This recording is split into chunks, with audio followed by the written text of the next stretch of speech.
आज के समय में मार्केट के अंदर स्पूरियस प्रोडक्ट्स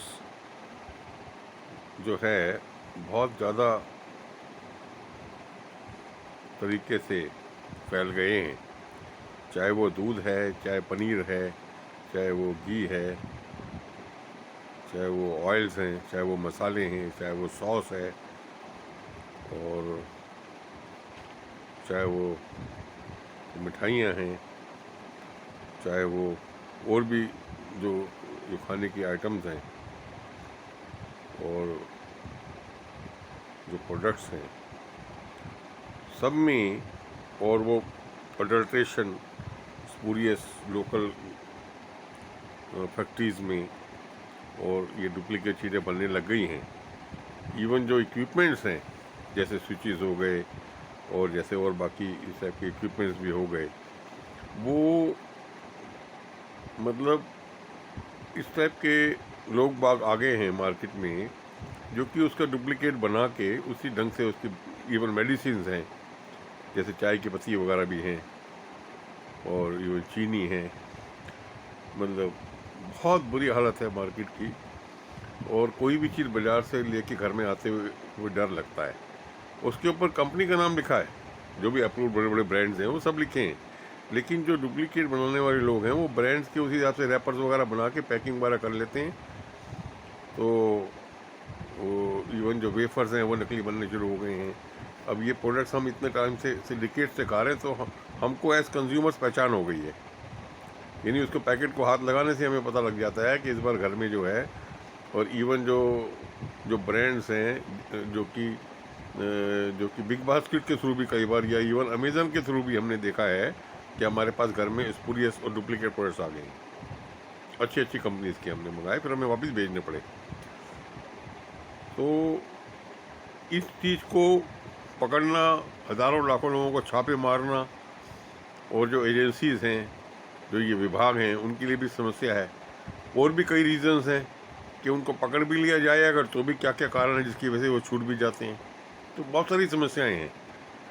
तो इसको ठीक करने का एक जो तरीका जो मेरे को समझ में आ रहा है कि ये जो ब्रांडेड जो कंपनीज हैं वो तो अपने डिस्ट्रीब्यूटर्स के थ्रू लाखों करोड़ों रुपए के ऑर्डर्स देते हैं और वो चले जाते हैं, और वो बिकते भी रहते हैं, और उसी के साथ साथ दुकानदार जो है स्पूरियस प्रोडक्ट्स भी रख लेते हैं। अब नेचुरली अगर ब्रांडेड प्रोडक्ट जो है वो 200 रुपये का बिकता है और उसमें मार्जिन उनको मान लो कि 10 रुपये है या 20 रुपये है, और जो डुप्लीकेट प्रोडक्ट आएगा वो उनको 100 रुपये का मिल रहा है या 80 का मिल रहा है, और वो उसको उस पर डिस्काउंट भी दे देंगे 20-30%। डिस्काउंट देने के बाद भी वो 170 का भेज देंगे, 150 का भेजेंगे, जो कि आप आजकल आप मार्केट में देख भी रहे हो कि बड़े बड़े एड्स आते हैं, उसके अंदर बड़े बड़े एग्जॉर्बिटेंट और डिस्काउंट्स के ऑफर भी आ रहे हैं, जो कि बड़ा बड़ा ये विश्वास नहीं होता कि अच्छे अच्छे ब्रांडेड प्रोडक्ट्स के भी 40% 30% डिस्काउंट्स। तो खैर बहुत सारी चीज़ें ऐसी हैं जो कि आप समझ सकते हैं। और मेडिसिन पे भी जो है बहुत सारे लोग जो है 40% 30% डिस्काउंट वगैरह देखने की बातें कर रहे हैं। कुछ हो सकता है जेन्युइन भी होंगे, बट एक बड़ी समस्या ये आ जाती है हम मेरे जैसे आप सब जो कंज्यूमर्स हैं, कि जो हम चीज़ बाज़ार से ला रहे हैं और वो ब्रांडेड भी है, उसके ऊपर वो ठप्पा लगा हुआ है, चाहे वो दवाइयाँ हैं, चाहे वो और खाने पीने की चीज़ें हैं, दूध है, ये इवन घरों में भी जो सप्लाई आ रही है और अमेजन के थ्रू भी आ रही है, बिग बास्केट की, क्योंकि वो लोग भी जो उनके बैनर से जो लोग ये चीज़ बेचते हैं, उनके भी वो सारे उनको ये सप्लाईज को चेक कर पाना हर तरह से पॉसिबल ये नहीं हो पाता है। तो क्या सॉल्यूशन है? बड़ी बड़ी बड़ी समस्या है। बच्चे जो है ऐसे केमिकल्स की चीज़ें खा रहे हैं, ऑयल खा रहे हैं, और पेट में दर्द रहता है, बीमारियाँ हो जाती हैं। तो मतलब इतनी जो मिल्क है, आप देखिए 120 करोड़ लोग हमारे देश में हैं, और देखो दूध का प्रयोग तो सब करते हैं, चाहे गरीब से गरीब आदमी भी चाय पी लेता है।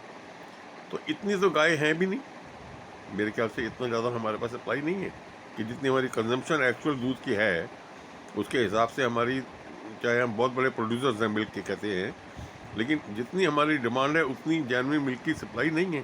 तो दूध भी खाना है, पीना है, दही भी है, मक्खन भी है, घी भी है, उन्हीं गायों से निकलना है, उन्हीं भैंसों से निकलना है, इतनी कहाँ पे सप्लाई है। तो ऑब्वियस बात है कि उसको कहीं ना कहीं केमिकल फॉर्म में, दूसरी फॉर्म में गलत ढंग से बीच बीच में डाल के और वो सप्लाईज को रिप्लेनिश करके, और ऐसे काम हो रहा है। और यही चीज़ बाकी चीज़ों की भी हो रही है। बहुत ज़्यादा समस्या है। मतलब आप समझ लीजिए कि मेजॉरिटी लोगों के पेट में कुछ ना कुछ समस्याएं हैं, और उनके पेट में, गले में, सांस में, हर एक चीज़ में ज़्यादा भी वो अफेक्ट करती हैं खाने पीने की चीज़ें, वो ये चीज़ें हो रही हैं और वो बढ़ती चली जा रही हैं। और उनको चेक करना बहुत मुश्किल हो रहा है। माफियाज भी आ गए हैं जिसके अंदर थ्रेटनिंग्स भी हैं। अगर कोई ऑफिसर यदि चेक भी करे और वहाँ जाने की उनकी फैक्ट्री को पकड़ने की कोशिश भी करे, तो उसको अपने मर्डर का खतरा है। वो वहीं की वहीं उसको गली के अंदर ही गायब कर लेंगे। उनके अंडरग्राउंड तहखाने होंगे, उसके अंदर ही गायब हो जाएगा बंदा। इवन जो वहाँ की लोकल पुलिस भी है, और वहाँ जाते वो डरेगी भी और सांठगांठ भी हो सकती है। दोनों सब इस तरह की चीज़ें पॉसिबल हैं, क्योंकि जब वहाँ जब वो सब माफियाज होंगे, डरेंगे, उनको क्रिमिनल एक्शन देंगे, या तो हमारे दोस्त बन जाओ, और या फिर हम तुम्हें इतना हम इनाम देते हैं, हमारे साथ मिल के चलो। बहुत सारी चीज़ें ये पॉसिबल हैं। तो ये बड़ी समस्या एक चीज़ है कि इसको कैसे किया जाए। तो जैसे मैं अभी आपको बताने लगा था, तो मेरे मन में एक विचार आता है कि जो कंट्रोलर हमारे जो जो डिपार्टमेंट्स हैं, हालांकि एक प्रोविज़न है, और ये जैसे एग मार्क वगैरह के ब्रांड्स लगते हैं। अब एग मार्क भी डुप्लीकेट बन जाए तो क्या कर लोगे? वो मार्क भी कोई डुप्लीकेट बना ले, तो ये तो समस्या है। तो मैंने ये सोचा है कि ये गवर्नमेंट ऐसे ये चीज़ एक स्कीम निकाले कि भी वो कुछ एरियाज़ के अंदर लोग अप्लाई करें कि भी हम आपकी शॉप को और food and drugs and government approved shop हम डिक्लेयर करते हैं। तो गवर्नमेंट अप्रूव्ड शॉप का उसको बैनर मिल जाए, यानी उसका नाम रख दो quality store approved by food department. तो उसका फ़ायदा ये होगा कि वो ईयरली या 6 मंथली अपना लाइसेंस लेगा, उस लाइसेंस फी देगा, और सारे के सारे लोग, हमारे जैसे लोग, उससे से लेंगे वो सारा सामान, चाहे फिजिकली भी लेंगे चाहे ऑनलाइन भी उससे मंगाएंगे। लेकिन गारंटी ये होगी कि उसके पास सारी चीज़ें डायरेक्ट वेंडर से आएंगी, डायरेक्ट मैन्युफैक्चरर से आएंगी। वो जो डिस्ट्रीब्यूटर्स के थ्रू वगैरह जो बीच में जो पिलफरेज होने का चक्कर है कि गलत ठप्पे लग के और चीज़ आके के सप्लाई कर गया बंदा, अपनी वैन लेके आया और नकली चीज़ दे गया, वो ख़त्म हो जाएगा। तो जब इस टाइप के हर एरिया में जो है, दिल्ली के अंदर जैसे मान लो कि 100, 150, 200 एरियाज़ के अंदर हो गया, इस तरह बाकी सिटीज़ में भी हो गया, तो कोई भी अच्छा स्टोर वो अप्लाई कर पाएगा, और गवर्नमेंट उसको चेक करने के बाद, और ये टर्म्स एंड कंडीशंस बनाएंगे कि भाई हम आपका जो है, और चेक्स करते रहेंगे बीच बीच में, और आपके यहाँ पे फीडबैक और कंप्लेंट सिस्टम होगा, और हम जो है इनकरेज करेंगे कि कस्टमर्स भी जो है फीडबैक और कंप्लेंट्स दें, और कोई भी कंप्लेंट्स होगा उसको हम सीरियसली लेंगे, और अगर कोई चीज़ कन्फर्म मिलती है तो आपका स्टोर से वो विड्रॉ भी हो जाएगा, और उसके बाद उसमें आपको पेनल्टी भी लग सकती है अगर ये पाया गया कि आपने गवर्नमेंट अप्रूव होने के बाद कोई चीज़ पूरी आपके शॉप से इस टाइप की मिली, और प्रॉपर रिसीट होगा, और हर एक चीज़ का आप जो है विदाउट रिसीट नहीं बेच पाएंगे, जीएसटी वगैरह प्रॉपर होगा, तो बहुत ही ज़्यादा स्ट्रिंजेंट जो कंडीशंस के हिसाब से आप चीज़ें अपनी बेच पाएंगे। लेकिन ये एश्योर्ड होगा फिर, क्योंकि वो जो होगा गवर्नमेंट अप्रूव्ड आउटलेट होगा, तो जो सिटीजन्स होंगे ज़्यादा से ज़्यादा क्वांटिटी में उसी स्टोर से खरीदेंगे, और जब बाकी पूरी स्टोर जब दिखाई देगा उनके सामान नहीं बिक रहा है, तो उससे उनको एक डेटरेंट होगा। पड़ोस की दुकानों से, और जो कि गवर्नमेंट अप्रूव नहीं होंगी, ये क्वालिटी स्टोर नहीं होंगे, उनकी बिक्री अपने आप धीरे धीरे कम हो जाएगी, क्योंकि लैक्स एंड करोड़ के अंदर जो है उनका क्वांटम इतना बढ़ जाएगा ई सप्लाईज का, और एरिया के अंदर 2, 4, 5, 10, 20, 50 फिर ऐसे खुलेंगे धीरे धीरे। फिर बाकी लोग भी क्वालिटी स्टोर की मुहिम चलाएंगे, वो ऐसे लाइसेंस लेके गवर्नमेंट को लाइसेंस फी भी मिलेगी, और गवर्नमेंट के जो ऑफिशियल्स होंगे उनको आके चेक कर पाएंगे, और उनको जो चेक करेंगे गवर्नमेंट ऑफिशियल्स को अपना ये चक्कर रहेगा, उनके ऊपर माफियाज नहीं अफेक्ट कर पाएंगे। तो वो धीरे धीरे करके वो धीरे धीरे जो नकली फैक्ट्रीज़ हैं उनके ऊपर भी असर पड़ेगा। तो ये एक तरीका ऐसा है कि गवर्नमेंट अप्रूव्ड स्टोर्स और ऐसे लाइसेंस दे के और वो खुलने का सिस्टम बनना चाहिए, और उसका फिर क्वालिटी चेक्स हो, और कोई कंप्लेंट्स वगैरह हो तो उसको विड्रॉ भी कर सको, उसकी कोई लाइसेंस फी वगैरह जो है ये भी रखो, जिससे कि हम निश्चिंत होके उन्हीं गवर्नमेंट अप्रूव्ड क्वालिटी स्टोर से ही, चाहे दूध है, चाहे मक्खन है, चाहे घी है, चाहे ये मसाले हैं, हम अपने हज़ारों लाखों का जो साल में जो सामान आता है हम आँख मीच के वहीं से लेंगे, क्योंकि हमें पता है कि यहाँ पे अब एडल्ट्रेटेड चीज़ नहीं मिल सकती। तो ऐसे ही जैसे फॉर एग्जांपल मदर डेयरी है, तो अभी हमें सारी चीज़ें दूध वगैरह हम कोशिश करते हैं हम ज़्यादा ज़्यादा वहीं से लें अभी, क्योंकि बाकी जगह से लेते हुए डर लगता है। मैं दूध नहीं पीता हूँ, मैं जो है ये बाहर का कोई भी चीज़ मक्खन वगैरह होता है, ऑयल वगैरह होता है, खा लेता हूँ, गला खराब हो जाता है, पेट खराब हो जाता है, तो पता ही नहीं लगता कि कौन सी चीज़ नकली है, कहाँ से नकली आ रही है। अब उसके ऊपर ये ब्रांड सब लिखे होंगे, उसमें उसमें जो अमूल भी लगा होगा, उसमें सारी चीज़ें भी लिखी होंगी, सब चीज़ें, लेकिन वो डुप्लीकेट बनाने वाले तो सारी चीज़ें बना लेते हैं ना, सारे पैम्पलेट तो वैसे ही बना लेंगे उसके जो जो रैपर्स हैं, और वो फिर ऐसे पैक कर देंगे। तो जो चाय की पत्ती वगैरह है उसके अंदर रंग मिला के दे दिया, मान लो, अब ठंडे पानी में डालने पे भी रंग निकलता है। अब वो फूड एंड डिपार्टमेंट वाले कहाँ कहाँ तक जाके छापे मार लेंगे, कर लेंगे, और उन फैक्ट्रीज़ के अंदर माफियाज वगैरह होंगे, तो वहाँ उस एरियाज में बेचारे फूड के इंस्पेक्टर्स और स्टाफ और ऑफिसर नहीं भी घुस पाएंगे। अब पेंट नकली है मान लो, 70-80% पेंट्स आपको नकली मिलेंगे, तो अब वो आदमी पैसे भी पूरे देगा, और शालीमार पेंट्स हैं, एशियन पेंट्स हैं और दूसरे पेंट्स हैं, सब नकली बन रहे हैं, क्या कर लोगे। तो इस टाइप के प्रोडक्ट्स भी नकली स्पूरियस बन रहे हैं, इलेक्ट्रिकल इक्विपमेंट्स नकली बन रहे हैं, स्विचेस नकली हैं, सारे के सारे सब बन रहे हैं इधर उधर। इवन छोटे छोटे जो नट बोल्ट्स वगैरह में वो भी नकली बन रहे हैं, वो भी स्टैंडर्ड नहीं है। तो अब कहाँ से लें स्टैंडर्ड चीज़ें, कौन सी शॉप से लें, किसका भी भरोसा नहीं है। पूरे एरिया के अंदर एक भी शॉप ऐसी नहीं है जिसके हम ऊपर हम ऐसे विश्वास कर सकें कि हम यहाँ से लेंगे, तो कैसे चलेगा। तो इस ढंग से जो है ये धीरे धीरे धीरे ये करके, और बहुत ज़्यादा ये मामला बिगड़ जाएगा। तो इसीलिए बहुत ही ज़रूरी है इसमें मीटिंग्स की जाएँ, और फूड डिपार्टमेंट और जो रेलेवेंट मिनिस्ट्री है इसके ऊपर बैठ के जल्दी से जल्दी विचार करें, और इसके ऊपर कोई रूल पास करें, और जो है हर एरियाज़ के अंदर इसको पेपर में डालें कि भी हम ये ऑफ़र हम करते हैं, जो लोग अपना ब्रांड लेना चाहें वो ले लें, इसको फिर हम गवर्नमेंट अप्रूव शॉप कर देंगे, और उस शॉप के बनने से फिर हमारे जैसे लोगों को कोई चिंता नहीं रहेगी, हम वहाँ से सामान मंगा भी पाएंगे, होम डिलीवरी भी लेंगे, वहीं से लेंगे।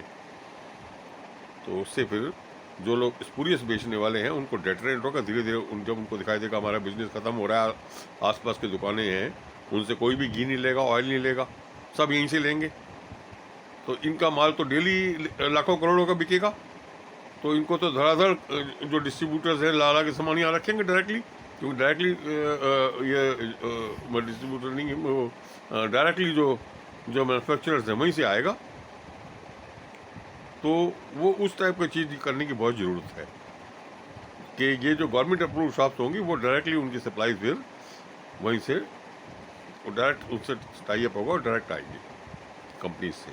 जैसे डाबर के प्रोडक्ट्स हैं वो डाबर से डायरेक्ट आएंगे, और जैसे पतंजलि के हैं वो पतंजलि से डायरेक्ट आएंगे। इन पे इक्वालिटी स्टोर पे पतंजलि के अपने स्टोर्स भी हैं, लेकिन आजकल पतंजलि के भी स्टोर्स का जो प्रोडक्ट्स है बाकी एरियाज़ में भी बाकी दुकानों में भी रख दिए गए हैं। अब बाकी दुकानों में जो रख दिए गए हैं वो ऐसा सुनने में आ रहा था कि वो स्पूरियस भी आ गए हैं मार्केट में। अब पतंजलि के जो डेडिकेटेड स्टोर्स हैं, हो सकता है कि वहाँ पे तो चीज़ ठीक मिल जाए, उनके तो अपने डेडिकेटेड स्टोर्स हैं कि वो सिर्फ पतंजलि के प्रोडक्ट बेचते हैं।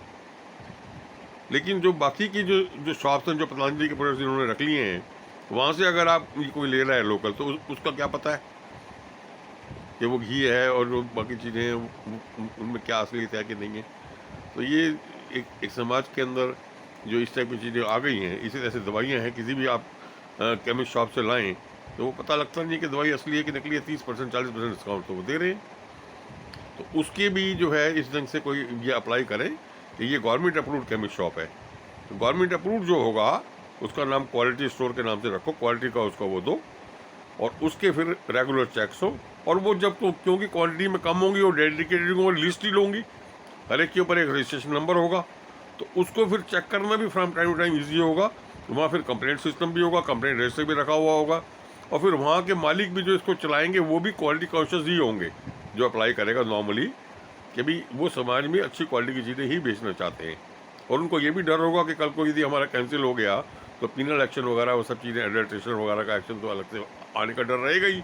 तो आदमी इसमें बहुत सोच समझ के क्वालिटी के लिए अप्लाई करेगा, और वही अप्लाई करेंगे जो अपनी ईमानदारी से और मेहनत से अच्छी क्वालिटी समाज को खिला के, और अच्छे और उस मार्जिन से, क्योंकि मार्जिन कम होगा लेकिन उनकी क्वालिटी कई लाख गुना बढ़ जाएगी। सेल कई लाख गुना बढ़ जाएगी। तो वो उस कॉन्सेप्ट पे जो लोग चलना चाहेंगे वो इस लाइन में जरूर आएंगे और वो फिर सोसाइटी को अच्छा प्रोडक्ट दे पाएंगे। तो मैं ये समझता हूँ कि अब हम सीनियर सिटीजन्स हैं और तो समाज के लिए बाकी भागा दौड़ी नहीं कर सकते हैं। हम बैठे बैठे अपनी व्यूज़ और सजेशन ज़रूर दे सकते हैं और जो उसके अंदर सुटेबल लगे अथॉरिटीज़ को और बाकी लोगों को उसको विचार करें, उससे फ़ायदा उठाएं। अब हमारे ज़िंदगी का मकसद यही रह गया है, हम अपने व्यूज़ देंगे। तो मैं बाकी भी और कई बारे में सजेशंस दिए हैं कि वाटर लॉगिंग कैसे सॉल्व की जाए, दिल्ली में ट्रैफिक की प्रॉब्लम, पॉल्यूशन की प्रॉब्लम कैसे सॉल्व की जाए, एजुकेशन सिस्टम में स्कूल ड्रॉप आउट्स बहुत हो रहे हैं, बच्चे क्यों स्कूल छोड़ देते हैं। हम उनको 6ठी 7वीं 8वीं में सबको ट्रिग्नोमेट्री और कैलकुलस पढ़ा रहे हैं कि भाई 8वीं पास करोगे तो ये करना पड़ेगा। मैं समझता हूँ कोई ज़रूरत नहीं है उनको पढ़ाने की कि ट्रिग्नोमेट्री और जो कैलकुलस वगैरह नहीं पढ़ाओ, भाई उनको लिटरेट बनाओ। आपको जो है 100 करोड़ लोगों को लिटरेट बनाना है, बाकी 20 करोड़ लोग जो हैं वो हायर एजुकेशन में जाएंगे, वो डॉक्टर्स, इंजीनियर्स, LLB और वो सब चीज़ें करेंगे। बाकी 100 करोड़ ने तो उनमें सफाई वाला बनना है, उसमें जो कॉरियर बॉयज़ बनने हैं, उसमें सिपाहीज बनने हैं, उसमें आर्म फोर्सेस के लोग बनने हैं, उसमें फार्म वर्कर्स बनने हैं, उसमें रिक्शा वाला बनेगा, उसमें पेट्रोल पंप अटेंडेंट्स बनेंगे, ये सब जॉब चाहिए ना। तो उसके लिए तो उनको सिंपली लिटरेट ही होने की ज़रूरत है। 70-80% तो लोग हमारे फार्म्स में हैं, लेडीज़ हैं, घर में काम करती हैं, डोमेस्टिक मेड्स हैं। तो उनको तुम कहो जी 8वीं पास करो, 9वीं पास करो और तुम्हें पीरियोडिक टेबल अब एलिमेंट्स पढ़नी पड़ेगी, 8वीं पास करनी है तो वही सिलेबस सबको पढ़ा रखा है।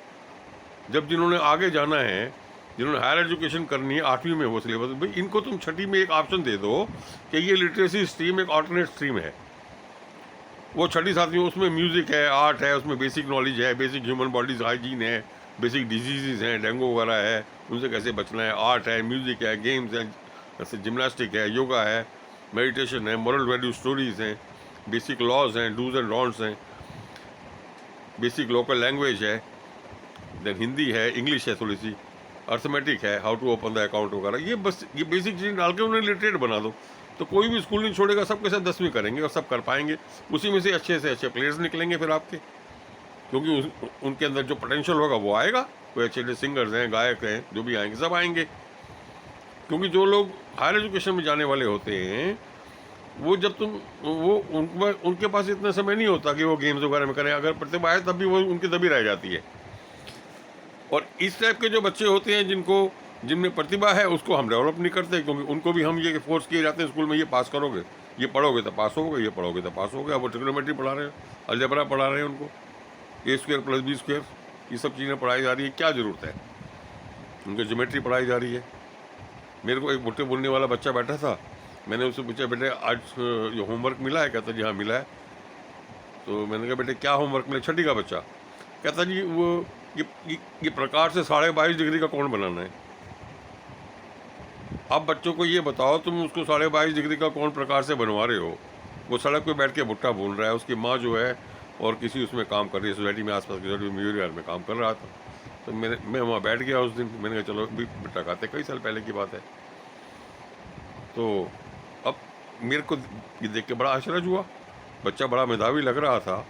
लेकिन अब मुझे ये बताइए कि 130 करोड़ लोगों में से क्या आपको नहीं पता कि सारे के सारे हायर एजुकेशन के लिए नहीं जाएंगे, या नहीं, हमें ज़रूरत नहीं है इतनी। तो इसलिए उनको लिटरेट ही बनाना चाहिए।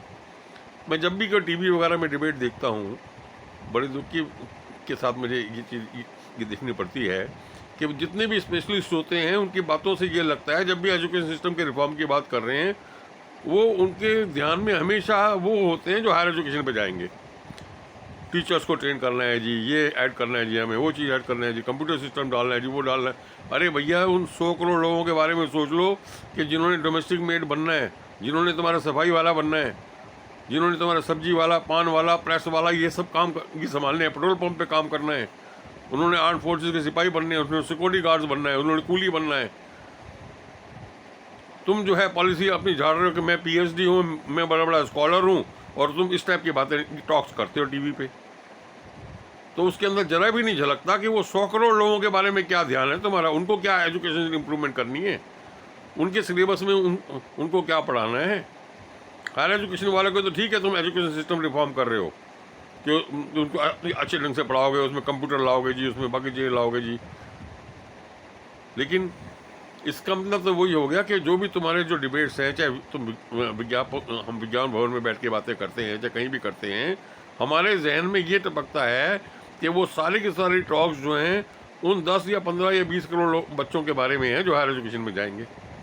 किसी भी टॉक में ये नहीं झलकता कि हम ये बात करें कि जो बच्चे 10th तक रहेंगे उनके बारे में हम क्या कर रहे हैं, उनके एजुकेशन सिस्टम क्या को सिंप्लीफाई कैसे कर रहे हैं, ताकि उनको मुसीबतें ना पड़ें 8वीं पास करने में, 6ठी 7वीं 8वीं पास करने में। और उसके अंदर जो उनकी प्रतिभाएं हैं, चाहे गेम्स की हैं चाहे बाकी चीज़ों की हैं, वो प्रतिभाएं डेवलप करें, हम उनको एक अच्छा ह्यूमन बनाएं। तो ये सब मैंने व्यूज़ अपने डाले हुए हैं, मेरे बहुत सारे यूट्यूब्स भी हैं, और मेरा ईमेल एड्रेस है skjainial@yahoo.co.in। I repeat, skjainial@yahoo.co.in। तो इसके ऊपर कोई भी ये व्यूज़ अगर ये चाहिए हों किसी इश्यूज़ के ऊपर, तो अब हम तो ये लोग ही यही चीज़ें कर सकते हैं अपने तजुर्बे से, अपने व्यूज़ से। हम जो भी हम आसपास देखते हैं from public point of view, हम अपने व्यूज़ दे सकते हैं। उसके अंदर से जो जो सूटेबल लगे आप ले लो, जो सूटेबल नहीं है उसको ट्रैश बिन में डाल दो। तो ये सब चीज़ें इस टाइम पे अभी हमें देखने की ज़रूरत है, और हमें ये ज़रूर इस बारे में ज़रूर विचार हमें करते रहना चाहिए। तो मैं अपने इस बारे में व्यू शेयर करना चाह रहा था, तो आशा है इस पे विचार ज़रूर करेंगे आप। Thank you.